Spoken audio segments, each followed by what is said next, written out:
নমস্কাৰ, মই বাবাটো বৰুৱা। আজি এটা ওলাইছোঁ, অনুষ্ঠানলৈ মাতিছে, তাতে যাওঁ গুৱাহাটীৰে। আৰু যোৱাৰ আগত অলপ চুলিটো কাটি লওঁ। এতিয়া বাজিছে 8:30। চুলি কাটি লওঁ, স্পৰ্টিংটো লগতে গাড়ীত লৈ লৈছোঁ। তেতিয়া আমি অনুষ্ঠানটোলৈ গৈ থাকোঁ। আহি থাকক আপোনালোক। ওলালোঁ, গাড়ীত বহিলোঁ, ষ্টেৰিং ল'লোঁ। এতিয়া যাওঁ, প্ৰথম চুলি কাটোঁ, তাৰপৰা বিহুলৈ ওলাই আছোঁ।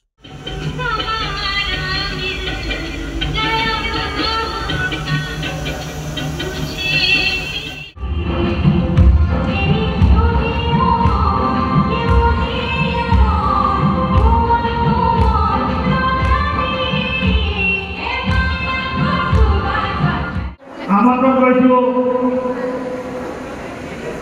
বিশিষ্ট উদ্যোগী তথা সাংস্কৃতিক কর্মী বাবাটো বড়ুয়া আমার মধ্যে উপস্থিত হয়েছে। তেখেতক মঞ্চলৈ এখনি ফুলাম গামোচাৰে আদৰণি জনাব সংগীতা ৰায়।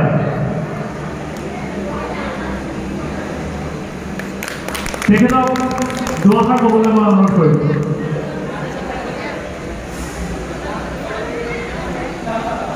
জয় জয়তে ৰয়েল পাৰ্কৰ সমূহ এই বিহুখনৰ বিষয়ববীয়া ধন্যবাদ জ্ঞাপন কৰিছোঁ।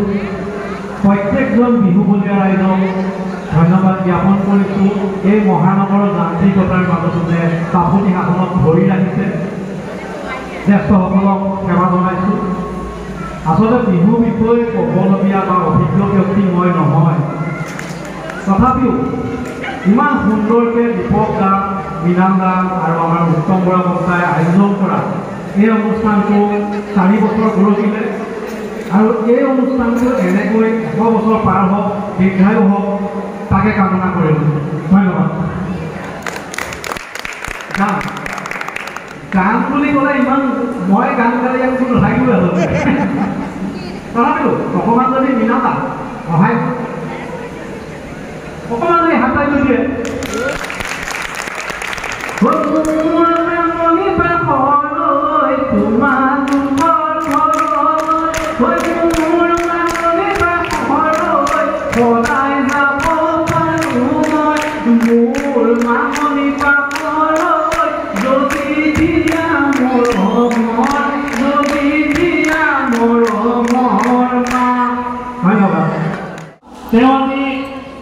বিশেষ ব্যক্তিগত কাৰণত আমাৰ এই অনুষ্ঠানত উপস্থিত থাকিব পৰা নাই।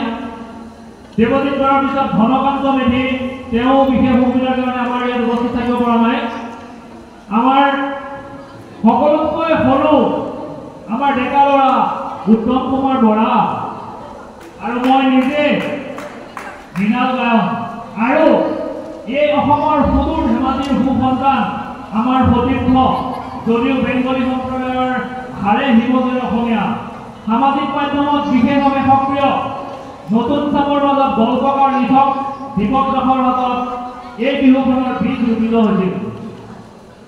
তেতিয়া ৰয়েল পাৰ্কৰ পৰিসৰত অধিকাংশবাসীৰ পৰা কোনো বিশুদ্ধ সহায়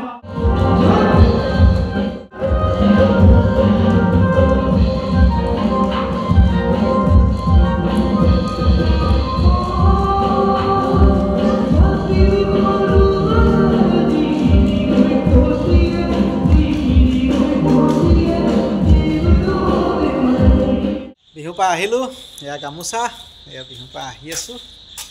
পালোঁ, কেনেকুৱা পালে ক'ব। এতিয়া নিশা বাজিছে 1:30, আহি মই খুব ভোক লাগিছে, ভাত খাবলৈ লৈছোঁ। আৰু ভিডিঅ'টো কেনেকুৱা পালে কমেণ্টত জনাব। ভাতত আছিলে এয়া, ভাতটো দেখাই দিম এবাৰ, লিভাৰ পট ফ্ৰাই কৰিছিলোঁ, এয়া চব্জি, আৰু এয়া মাছ, আৰু মাছ মধুসোলেং দি তৰকাৰী, আৰু এয়া ভাত। কমেণ্ট কৰি জনাব আজিৰ ভিডিঅ'টো কেনেকুৱা পালে।